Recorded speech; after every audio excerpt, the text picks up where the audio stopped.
Olá, seja bem-vindo à nossa transmissão.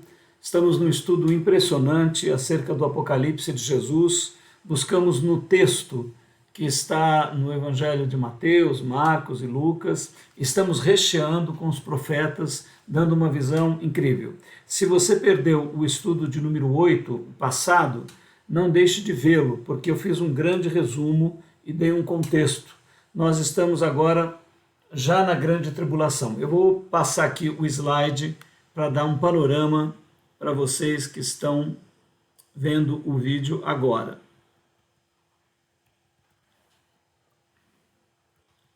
Então, nós costumamos fazer sempre um pequeno resumo, né? Então, no nosso oitavo encontro, né? Nós vimos, vai ficar errado ali em cima, não vou corrigir agora. No nosso oitavo encontro, nós vimos várias coisas, mas eu vou retomar os pontos fundamentais. Primeiro, consciência hebraica, porque nós procuramos buscar o olhar hebreu para ler textos hebreus. É esse o ponto central do nosso trabalho. Não uma versão grega, uma versão ocidental, uma versão filosófica dos textos hebreus. Não. Nós buscamos a consciência hebraica, o olhar hebreu. A grande chave de tudo, Gênesis 1:26, a divindade quer gerar filhos, há um supremo propósito infinito na divindade Yahvé Elohim Adonai, e ela quer formar templos, construir templos, quer formar a sua noiva, quer realizar o homem à sua imagem e semelhança, a mulher à sua imagem e semelhança. Por isso, Gênesis 1:26 é a chave que abre todos os textos das Escrituras. E as grandes fases que nós estamos estudando, livre anúncio do Evangelho, depois apatia, rejeição, indiferença, depois um período de perseguição, que é chamado de tribulação, depois a grande tribulação, onde estão os personagens Anticristo e as duas testemunhas. Depois da grande tribulação, inclusive vitória do Anticristo, você vai assistir aqui conosco esse fato lamentável, mas real, do futuro, nós vamos ver a descriação. O planeta Terra, 15 bilhões de anos-luz, cumprem a sua missão e se desfazem num mar de energia. Nesse mar de energia acontece a ressurreição dos mortos, ou como nós chamamos, a nova geração de todos os homens que exerceram arbítrio e vida consciente, ou com um corpo crístico, ou com um corpo anticrístico.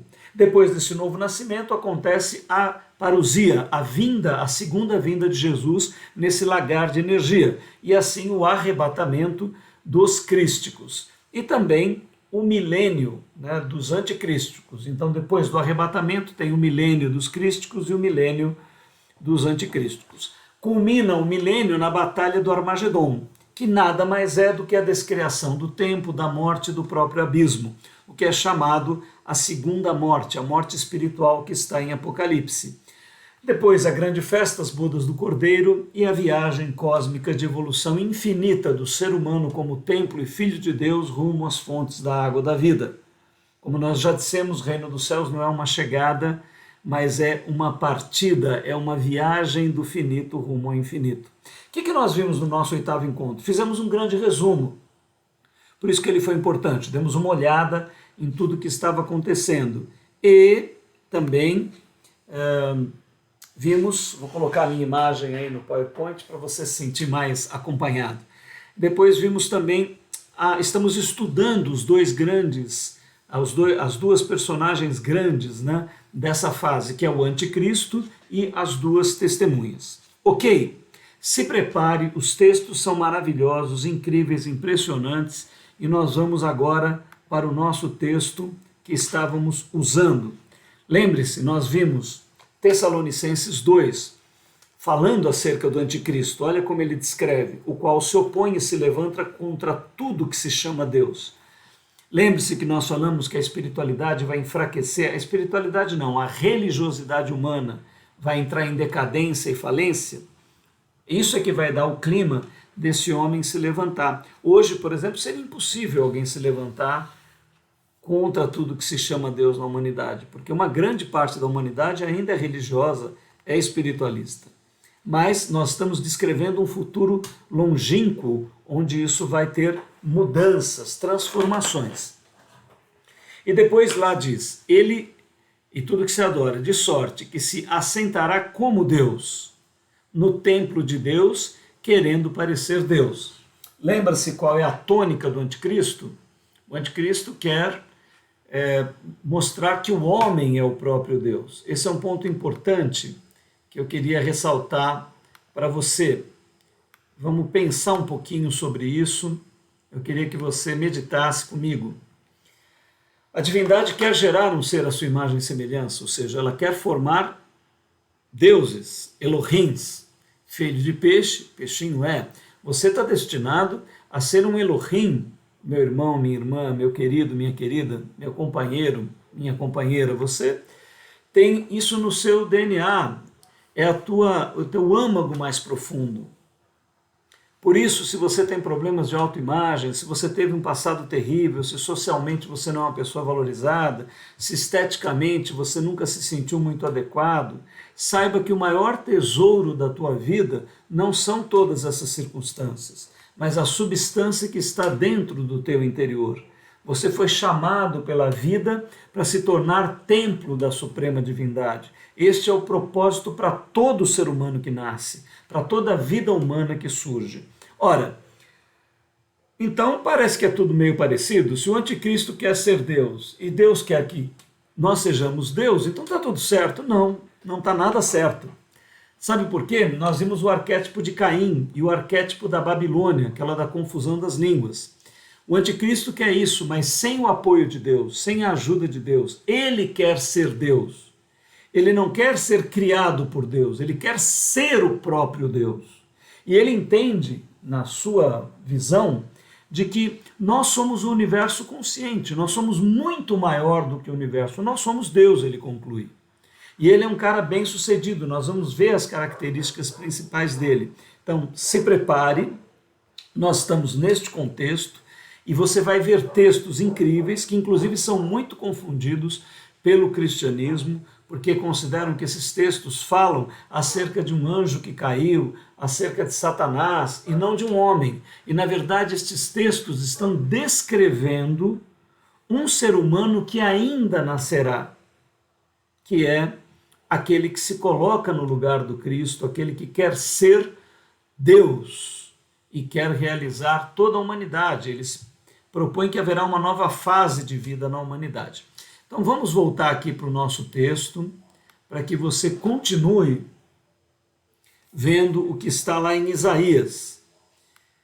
Nós já tínhamos lido uma parte de Isaías, eu vou continuar do 14. Diz assim Isaías: subirei acima das alturas das nuvens. Quem que está falando? O anticristo. Isaías, 700 anos antes de Jesus nascer, nós já estamos há mais de 2.000 anos do nascimento de Jesus. Esse texto que você está lendo tem mais de 2.700 anos.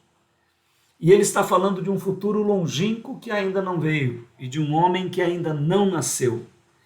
Este homem declarará: subirei acima das mais altas nuvens e serei semelhante ao Altíssimo.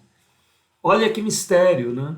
Deus quer que ele seja isso, mas quer que ele seja através de si, através de Deus. E ele quer egocentricamente ser o próprio Deus, independente de Deus. Então, o texto continua assim: contudo, serás levado ao Sheol. Sheol é a palavra hebraica para inferno, ou seja, aquilo que é mais ínfero, aquilo que significa a extinção, aquilo que é a segunda morte. Na verdade, a palavra inferno é representante da segunda morte, né? Ao mais profundo do abismo. Os que te virem te contemplarão e considerar-te-ão e dirão: é este o varão que fazia estremecer a terra? Você percebe que esse texto não está falando de um anjo? Porque se você perguntar para qualquer pessoa, todas que eu já vi, interpretam esse texto de Isaías como sendo de Lúcifer, do anjo caído, do anjo que traiu Deus. E nós sabemos que Deus jamais pode ser traído. Não há um anjo que tenha caído dos céus. Na verdade, o próprio Yahvé Elohim Adonai é o criador da luz e das trevas. Ele criou os anjos e ele criou os abissais. Não há traição, é impossível você trair um ser onisciente, onipotente, oniconsciente, pleniconsciente, enfim, todas as qualidades de Ave Elohim Adonai. Não é possível que um ser o tivesse traído. Então a ideia de queda é uma ideia que não está no contexto da visão hebraica. Foi uma ideia extraída do esoterismo ocidental ou mesmo oriental. Existem muitas tradições que falam de queda, mas a hebraica não é uma delas. Você não encontra isso. Esse texto de Isaías, queria que você prestasse atenção, está falando de um homem. Olha lá. Os que te virem te contemplarão, considerar-te-ão e dirão, é este o varão, é este o homem que fazia estremecer a terra. Por quê? Porque ele vai ser o maior dominador mundial, aquele que vai conseguir unificar o planeta todo, com guerras e também com oposição. Tudo é política e tudo isso em todos os tempos. Mas ele vai conseguir a maior vitória em todo o planeta. E ele vai fazer isso através de um grande poder. Este varão que fazia estremecer a terra e que fazia tremer os reinos, porque ele acaba dominando todos eles. Né? Então vamos continuar aqui no texto. Olha aqui, veja a lógica do texto como é interessante. Que punha o mundo como um deserto e assolava as suas cidades, que aos seus cativos não deixava ir soltos para as suas casas. Todos os reis das nações, todos eles dormem com glória, cada um no seu túmulo, mas tu és lançado da sepultura, como um renovo abominável, coberto de mortos, atravessado a espada, como os que descem as pedras da cova, como cadáver pisado aos pés. Olha, esse grande homem poderoso, que vai ser o maior dominador da história humana, olha como as escrituras descrevem que será o fim dele, que será o processo final dele. Você está olhando para o homem que teve o maior poder que um ser humano já teve na história da humanidade. Este homem ainda vai nascer e ele será o maior dominador humano. Olha, é importante, né? Nós estamos lendo acerca da estrutura psicológica de um homem que ainda não nasceu. Este homem será o maior ser humano que o planeta Terra irá produzir. Queria que você entendesse o que é o anticristo. Nós normalmente relacionamos aquilo que é mal com aquilo que é feio, com aquilo que é pobre, com aquilo. Nós temos uma série de preconceitos, né? Mas nesse caso, não. Ele é o mal, mas ele é um super-homem. Ele é um homem esplendoroso, um homem de uma capacidade, de uma inteligência, de uma espiritualidade, de um poder espiritual sem igual. Ele é o maior fruto da evolução humana dentro do tempo cósmico. Não houve, não haverá um ser humano tão grandioso quanto esse ser humano. Por isso que ele é chamado daquele que se quer colocar no lugar do Cristo, porque nós sabemos que o maior ser humano produzido no planeta Terra foi o Senhor Jesus, mas não um ser humano potente no sentido horizontal. Ele não foi conquistador de reinos, ele não viveu no luxo, na glória e no esplendor. O anticristo, sim, será um conquistador de uma história no planeta Terra, conquistará todo o planeta Terra, conquistará toda a globalidade do mundo, um fato que nunca se viu e nem nunca se verá. E ele é de uma capacidade esplendorosa. Então, este homem que tem a plenipotência do nosso potencial, ou seja, ele é o maior evento, o maior feito da genética humana, o maior evento da capacidade do ser humano fisicamente, emocionalmente, intelectualmente e espiritualmente. Ele vai reunir o maior de tudo que a humanidade já possuiu. Este vai ser um ser humano extraordinário que irá propor e unificar a Terra, para um grande propósito de evolução, para uma era de ouro, para uma era de esplendor, para uma era onde o ser humano vai se superar em todos os limites, em todas as expectativas. E ele convencerá todo o planeta que ele tem o caminho para dar esta evolução ao homem. E que as antigas religiões, que as antigas ideias, o mindset, a mentalidade religiosa da humanidade, fincada em livros antigos e textos antiquados, que tudo isto deve ser posto por terra, porque é isto que está impedindo o ser humano de entrar no maior avanço e conquistar todo o universo.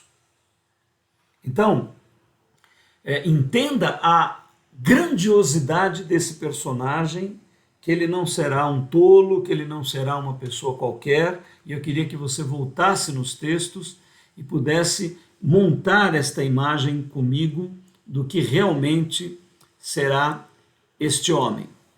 Então observe aqui, ó. Ele punha o mundo como um deserto, assolava cidades, que a seus cativos não deixava ir. Todos os reis das nações, todos eles dormem com glória, cada um no seu túmulo. Mas tu és lançado da sepultura como um renovo abominável, coberto de mortos atravessados à espada, com os que descem às pedras da cova, como cadáver pisado aos pés. Com eles não te reunirás na sepultura, porque destruíste a tua terra e mataste o teu povo. Então você vê aonde que todo este projeto de glória vai terminar? O projeto do Senhor Jesus aparentemente terminou em derrota, né? Porque ele foi crucificado e morto. O projeto do anticristo aparentemente vai terminar em glória, porque ele vai conquistar o planeta Terra inteiro. Só que, ao final, o projeto de Cristo era ser gerado à imagem e semelhança de Deus, e o foi, se tornando o primogênito e unigênito de Deus. Mas olha o que vai ser reservado para este ser que vai falhar com Yahvé Elohim Adonai. É esperado para ele isso. Com eles não te reunirás na sepultura, porque destruíste a tua terra e mataste o teu povo. Porque ele vai levar toda a humanidade à perdição e vai ser o maior representante da segunda morte de todos os seres humanos que já viveram. Porque ele representa tudo aquilo que a nossa natureza anticrística tem de oposição ao Criador. Que a descendência dos malignos não seja nomeada para sempre. Olha a continuidade do texto, observe aonde Isaías vai. Preparai a matança para os filhos por causa da maldade de seus pais, para que não se levantem e possuam a terra e encham o mundo de cidades. Levantar-me-ei contra eles, diz o Senhor dos Exércitos, e exterminarei de Babilônia o nome e os sobreviventes, o filho, o neto, diz o Senhor. Babilônia é o arquétipo da humanidade egocêntrica e que não tem relação com o sagrado e que não aceita Yahvé Elohim Adonai.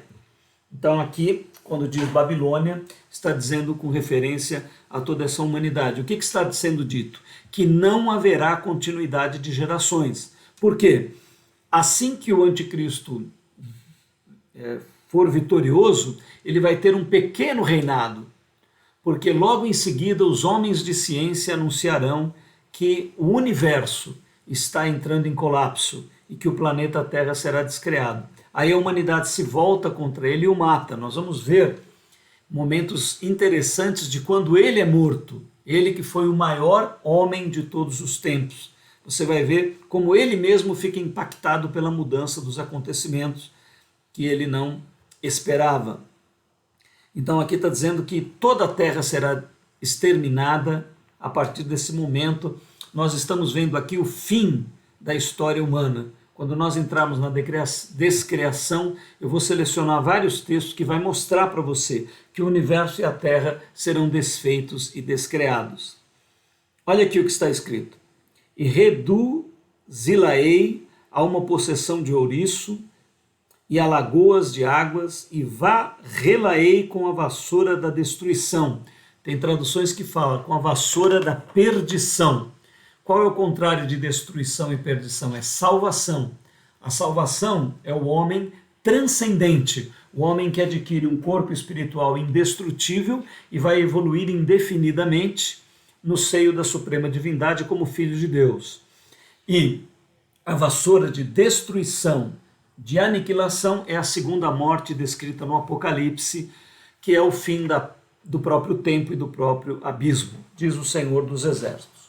Bom, nós encerramos agora o texto em Isaías e vamos entrar num outro texto polêmico e mal compreendido, que o pessoal pensa ser novamente do anjo caído Lúcifer ou Satanás. Mas, na verdade, é um texto descritivo acerca do anticristo.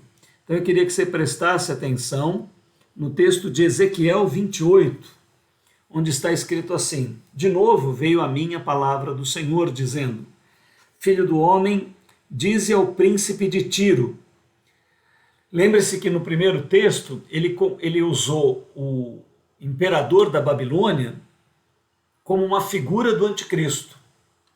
Agora ele vai pegar o rei da cidade mais próspera da antiguidade daquela época, que tinha mais orgulho, dinheiro, vaidade e tudo mais, e mais poder, uma das cidades mais poderosas da antiguidade foi Tiro. Ele vai usar esta cidade como um símbolo para o anticristo. E ele vai usar o rei de Tiro como uma pré-figura do anticristo. Diz assim: assim diz o Senhor, visto como se elevou o teu coração, e disseste, eu sou um Deus. Ó, você percebe a harmonia do texto de Ezequiel, de Isaías e de Tessalonicenses? E você vai ver essa harmonia no texto de Jesus, no texto de João, ou seja, no arquétipo de Caim, no arquétipo da Babilônia. Você vê a harmonia gloriosa, maravilhosa dos textos hebreus. Está dizendo aqui, ó, o que o anticristo vai dizer? Eu sou um Deus. Na cadeira dos deuses me assento, no meio dos mares. Mares aqui representa povos, né? É uma das figuras que os textos hebreus usam para populações. Por que ele vai estar no centro dos mares? Porque ele vai ser o homem da história humana que vai dominar o planeta Terra inteiro. Eu estarei no meio dos mares, e aí a palavra o contradita, dizendo, todavia tu és homem. Ó, você está vendo que o texto não está falando de um anjo. Queria que você atentasse para isso, porque se você pegar esse texto e levar para pessoas que estudam a Bíblia, eles vão te dizer que esse texto é falando de Satanás, de Lúcifer. Mas olha, o texto é claro, todavia tu és homem e não um Deus, embora consideres o teu coração como se fora o coração de um Deus. Então ele projeta isso, ele é tão bem sucedido em tudo que faz, né? Qual que é uma das principais características do anticristo? Queria até comentar isso com você, de maneira particular. Uma das principais características do anticristo é o fato do brilhantismo dele, do seu nascimento até a sua morte, ou pouco antes da sua morte, porque aí ele vai ver que realmente estava errado, né? Ele será um homem de sucesso, de esplendor e de glória, de inteligência, de perspicácia. Tudo o que ele fizer prosperará. Todos os negócios em que ele colocar a mão andarão adiante. Tudo na vida dele vai dar certo. Tudo na vida dele vai fluir com glória, esplendor, magnitude, cada vez maior as vitórias que ele terá. Chega uma hora que ele realmente se considera a maior evolução humana e o próprio Deus. Ele vai se considerar o universo consciente, o homem que representa a maior produção do cosmos, e ele é maior do que o próprio cosmos porque é autoconsciente. Então observe o texto para você entender o contexto deste homem. Todavia tu és homem e não Deus, embora consideres o teu coração como se for o coração de um Deus. Com efeito, ou seja, em verdade, né? Com efeito significa propriamente, da maneira como será, és mais sábio do que Daniel. Então, olha, o que eu estou falando agora há pouco, né? Qual foi o dos homens mais sábios considerados em toda a Bíblia? Um deles eu sei que é Salomão, mas Salomão teve vários problemas, né? Se a gente for pegar realmente o mais espiritual, o mais sábio, o mais entendido, um dos mais, né? Daniel sempre é citado, porque ele é constante em 3 impérios, né? Ele vaza 3 impérios, sendo considerado por todos os imperadores como um homem magnífico. Então Daniel representa o homem de sabedoria das Escrituras, né? Desde a adolescência até a sua velhice, ele permanece numa atitude incrível, maravilhosa, né? E aqui o texto diz que o anticristo é mais sábio do que Daniel. Você percebe como ele é o maior homem já produzido na história humana? Ó. Com efeito, és mais sábio que Daniel. Não há segredo algum que se possa esconder de ti. Olha a perspicácia, a inteligência, a intuição, a sabedoria, a assertividade, a proatividade. Olha as qualidades deste homem que nascerá da espécie humana aqui no planeta. Com efeito, és mais sábio que Daniel. Não há segredo algum que se possa esconder de ti. Pela tua sabedoria e pelo teu entendimento, alcançaste para ti riquezas e adquiriste ouro e prata nos teus tesouros. Lembre-se que eu falei que ele é super bem sucedido em toda a sua trajetória, né? Ele tem sucesso, tem esplendor. O texto continua assim: pela tua grande sabedoria no comércio, aumentaste as tuas riquezas, e por causa das tuas riquezas eleva-se o teu coração. Ou seja, este homem não conhece o insucesso. Ele vai de glória em glória, em esplendor, de riqueza em riqueza, de honra em honra, conquistando todas as coisas, porque ele tem uma sabedoria, uma inteligência inigualáveis. E ele domina todas as pessoas e todas as estruturas em que ele coloca a sua mão. Portanto, assim diz o Senhor Deus: pois que consideras o teu coração como se fora o coração de um Deus, por isso eis que eu trarei sobre ti estrangeiros, os mais terríveis dentre as nações, os quais desembainharão as suas espadas contra a tua formosura e a tua sabedoria e mancharão o teu esplendor. Aqui o texto começa a descrever o declínio e a morte do anticristo. Mas isso vai acontecer só no finalzinho. Você vai ver que ele vai enfrentar as 2 testemunhas, ele vai ter vitória sobre elas, ele vai ser adorado pela terra inteira. Depois, como eu disse, haverá notícias de que o universo está entrando em colapso. Quando a humanidade descobrir que tudo o que ele havia prometido não se cumprirá, então se levantam esses homens extraordinários, porque para pegá-lo e para matá-lo, precisariam ser homens dos mais extraordinários, devido a toda a capacidade dele, mas eles vão atrás dele e o matam. Então você está vendo agora o retrato da morte do anticristo. Ele diz assim: eles, dentre as nações, os quais desembainharão as suas espadas contra a formosura da tua sabedoria e mancharão o teu resplendor.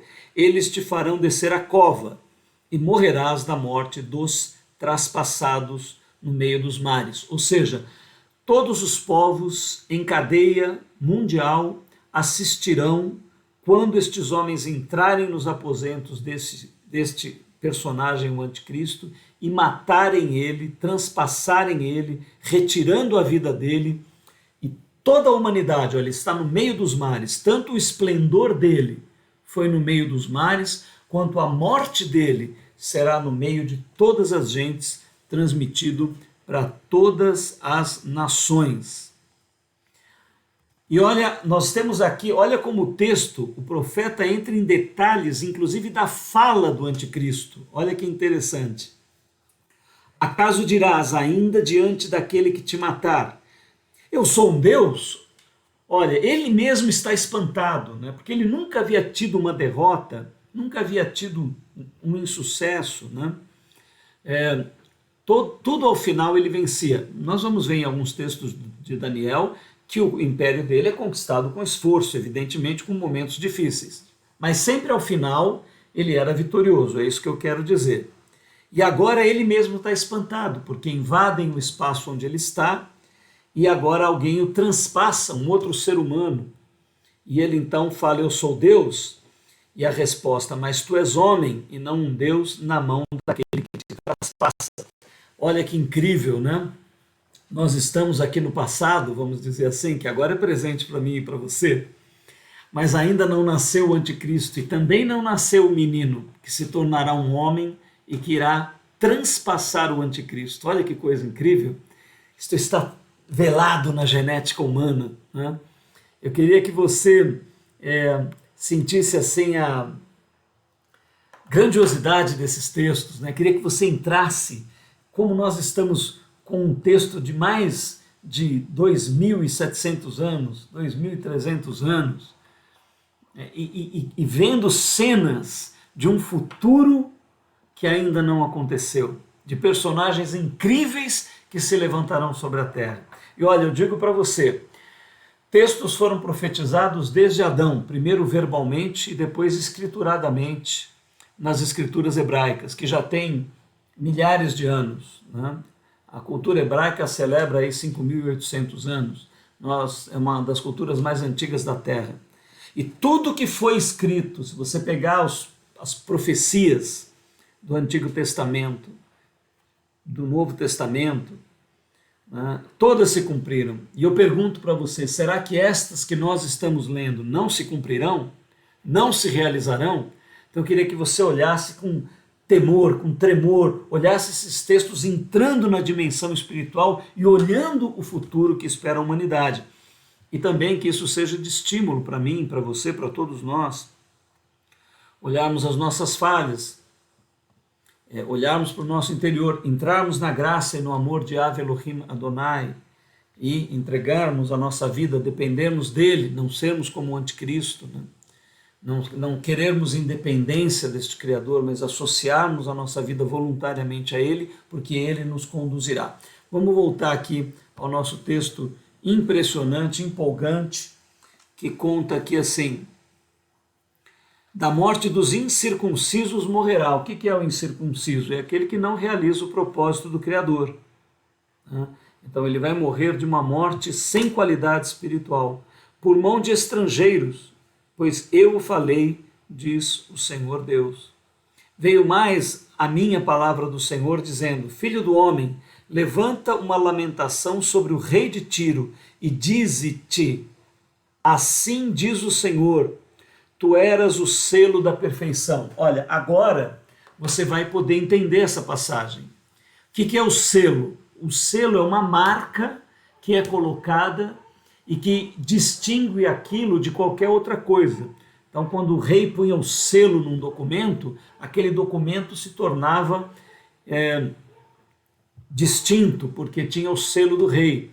Por que ele está dizendo que o anticristo é o selo da perfeição? Por quê? Porque está proposto para o ser humano, olha, é importante, né? Você, só completando aqui, ó, tu eras o selo da perfeição, cheio de sabedoria e perfeito em formosura. Deixa eu dizer algo para você importante. O propósito do ser humano, propósito do universo, propósito de toda a vida, de todos os planos, mineral, vegetal, animal, hominal, é tornar o homem o ser gerado à imagem e à semelhança de Yahvé Elohim Adonai. Todo ser humano que nasce, há no coração de Deus a visão para aquele homem de que ele pode chegar a filho de Deus. Não há falta de espaço, nem de qualidade na divindade, para que todos os homens fossem gerados à imagem e semelhança de Deus. Mas tem um detalhe, que é o arbítrio, a escolha. Este homem, que é o anticristo, ele é o maior representante da espécie humana. Ele é o homem que evoluiu a partir do nosso animal, a partir da nossa espécie, e se tornou o homem mais perfeito que a Terra produziu. Nós temos o Cristo, que é a genética dirigida por Yahvé Elohim Adonai, que é o Cristo. Mas ele é o representante da humanidade horizontal. E ele se torna um maior fenômeno.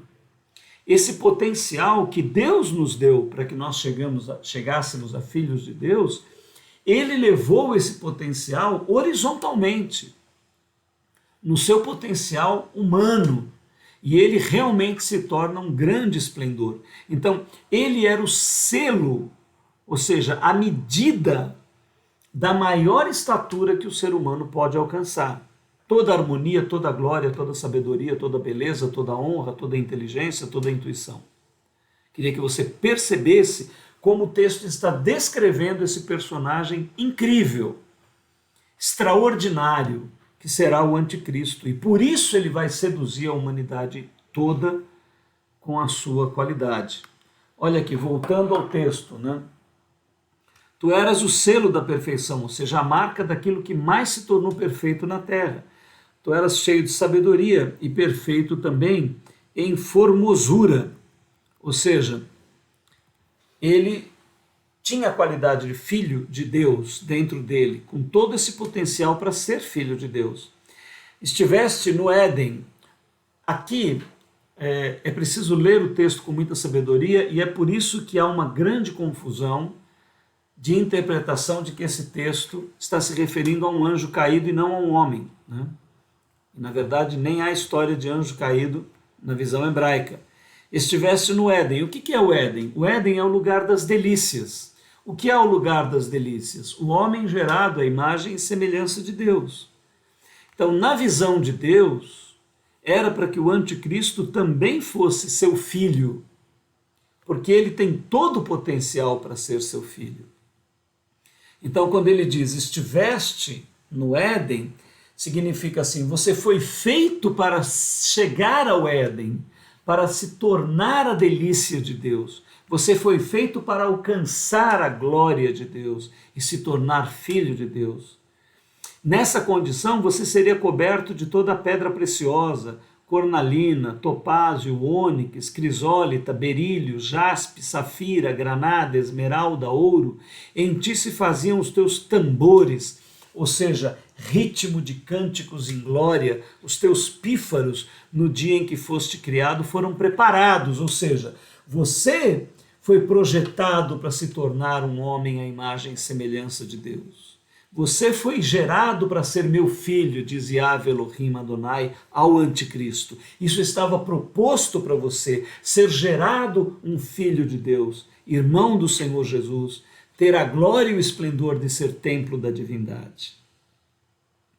E ele fala, eu te coloquei como querubim da guarda. Aí tem um problema de tradução. Primeiro assim, a palavra querubim não é bem uma palavra hebraica, ela foi trazida da convivência dos hebreus com outros povos, né?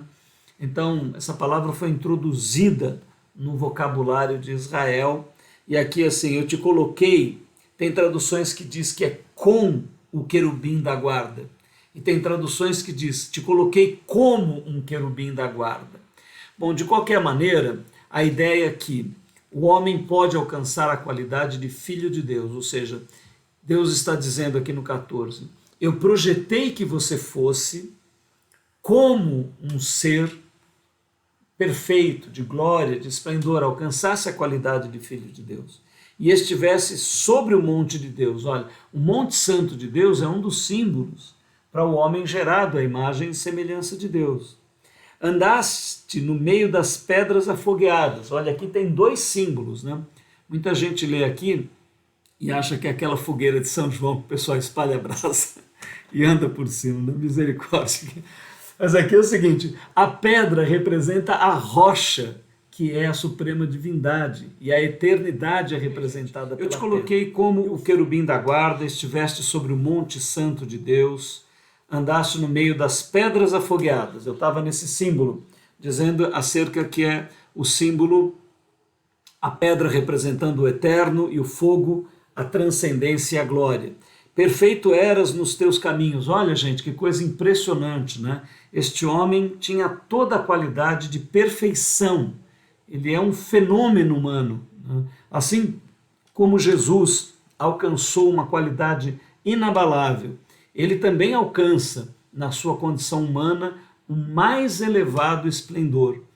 Eram os teus caminhos, desde o dia em que foste criado, até que se achou iniquidade em ti. Então aqui está o ponto da grande decisão. Em um determinado momento da vida do anticristo, eu queria que você refletisse aqui comigo, né? num determinado momento da vida deste homem, aonde ele percebe toda a evolução ocorrendo na sua própria existência, que ele olha para os céus, né? Ele deve ter uma tendência ao espiritual profundo, e ele então toma uma decisão sobre o que servir e a quem servir. E ele então decide que só ele podia ser Deus, que não haveria outro Deus, que ele era a maior manifestação do universo e um ser consciente, então ele era maior que o próprio universo. Este é o ponto em que ele decide caminhar pelo seu próprio ego e abandonar qualquer noção de Deus. Queria que você percebesse este momento da vida deste homem, onde ele decide que ele é o esplendor maior de tudo e de toda a glória existente. Então, voltando aqui para o nosso texto, até que se achou iniquidade em ti, pela abundância do teu comércio, o teu coração se encheu de violência e pecaste, pelo que te lancei profanado fora do monte de Deus. Ou seja, em um determinado momento ele teve que optar entre o sucesso e a ética, talvez, né? Porque aqui fala assim, que pela abundância do teu comércio se encheu o teu coração de violência. Então eu pergunto para você, será que esse homem até caminhava numa certa visão de que houvesse um Criador, de que houvesse um ser, mas chegou num determinado momento em que, para continuar tendo sucesso, ele precisou transgredir princípios de ética que ele até carregava, e ele o fez, né? Porque o texto dá essa dimensão, que ele em um determinado momento decide encontrar nele mesmo a saída, olha lá. E pecaste, pelo que te lancei profanado fora do monte de Deus. Ou seja, ele que tinha a proposta de se tornar um filho de Deus, ele então sai dessa qualidade e agora ele se torna o filho do tempo, o filho da morte, o filho de Satanás, o filho das trevas, né? E é isso que acontece. Fora do monte de Deus, e o querubim da guarda te expulsou do meio das pedras afogueadas. Ou seja, havia uma perspectiva dele ser filho de Deus, como há para todo homem que nasce, mas devido à decisão do seu coração, isto acaba não acontecendo e ele acaba perdendo essa condição, sendo expulso do propósito pelo qual ele foi criado. E eu queria dizer algo para você. Isto não é só para ele. Isto é para mim e para você. E é para todo ser humano que nasce. Não há, eu acredito, um ser humano que nasça na Terra que Deus já tenha determinado para ele que ele fosse um homem para ser destruído na segunda morte. Um homem para não adquirir a vida. Eu compreendo que cada ser humano, em cada barriga, em cada gestação, que há por parte da vida o intuito de formar daquele ser um filho de Deus. Com todos os seres humanos. Deus chamou todos à vida. Agora, ele dá o arbítrio e nós fazemos as nossas escolhas e elas têm consequências. Esta é uma verdade inexorável do universo. Semeadura é livre, mas a colheita é obrigatória. Qual que é o centro da nossa humanidade? É a liberdade. A divindade fez algo que é inimaginável, porque ela é o infinito ser, mas ela criou uma lacuna dentro dela própria, onde ela se absteve de exercer influência e não permitiu que nenhum outro ser exercesse influência. Ali o homem é livre para decidir.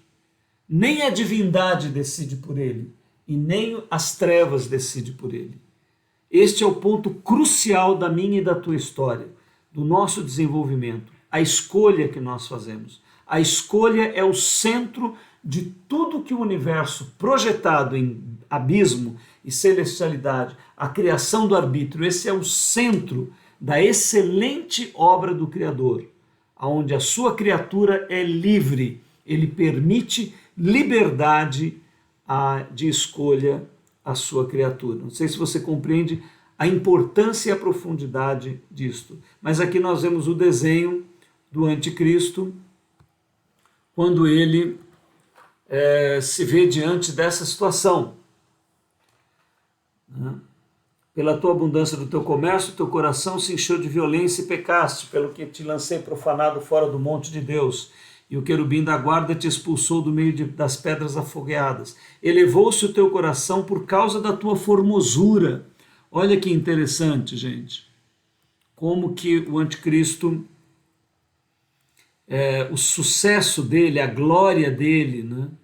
Por isso que é impressionante. Qual que é a maior característica de Jesus? Que foi oferecido toda a glória, lembram na tentação para o Cristo? Foi oferecido o reino e tudo. E é interessante que Isaías diz de Jesus, não havia nele parecer nem formosura. Ou seja, parece que o Cristo não era muito objeto de desejo da humanidade, mas o anticristo será, porque ele tem uma beleza e uma formosura extraordinárias. Elevou-se o teu coração por causa da tua formosura, corrompeste a tua sabedoria por causa do teu resplendor. Vocês compreendem por que eu estou falando tanto acerca do esplendor desse homem? Não sou eu. O próprio texto bíblico é que está revelando a glória que esse ser humano vai alcançar. Por terra te lancei, diante dos reis te pus para que te contemplem. Pela multidão das tuas iniquidades, na injustiça do teu comércio, profanaste os teus santuários. Eu, pois, fiz sair do meio de ti um fogo que te consumiu a ti, e te tornei em cinza sobre a terra à vista de todos os que te contemplavam. Deixa eu te contar um mistério aqui. Você viu no outro profeta a morte dele sendo transpassado, e agora você está vendo uma segunda morte desse ser, aonde está saindo fogo de dentro dele e destruindo. Aquela foi a primeira morte, a morte aqui na terra. Esta que você está vendo, apesar de dizer sobre a terra, mas esta é a morte espiritual do anticristo.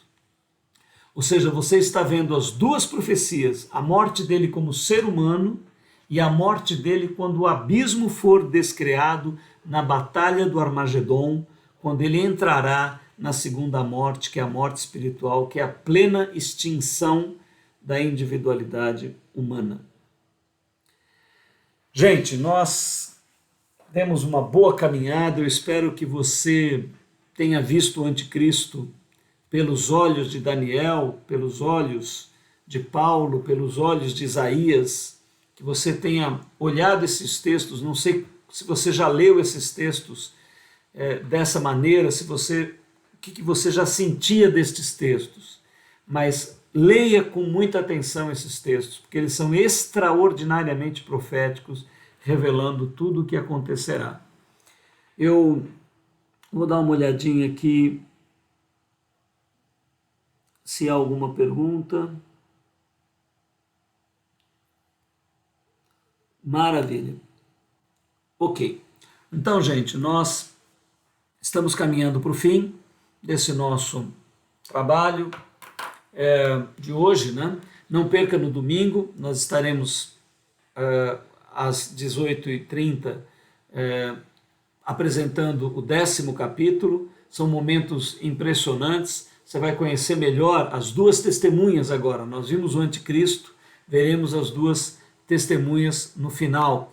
E é impressionante. Então, lembre-se, passe esse vídeo para alguém que você acha que pode ser enriquecido por ele. Inscreva-se no nosso canal do YouTube, coloca lá um comentário, dá um joia, divulgue. Não deixe de entrar no Telegram. Se você não tem o Telegram, instale o Telegram no teu celular e entre no nosso grupo do Telegram Consciência Hebraica.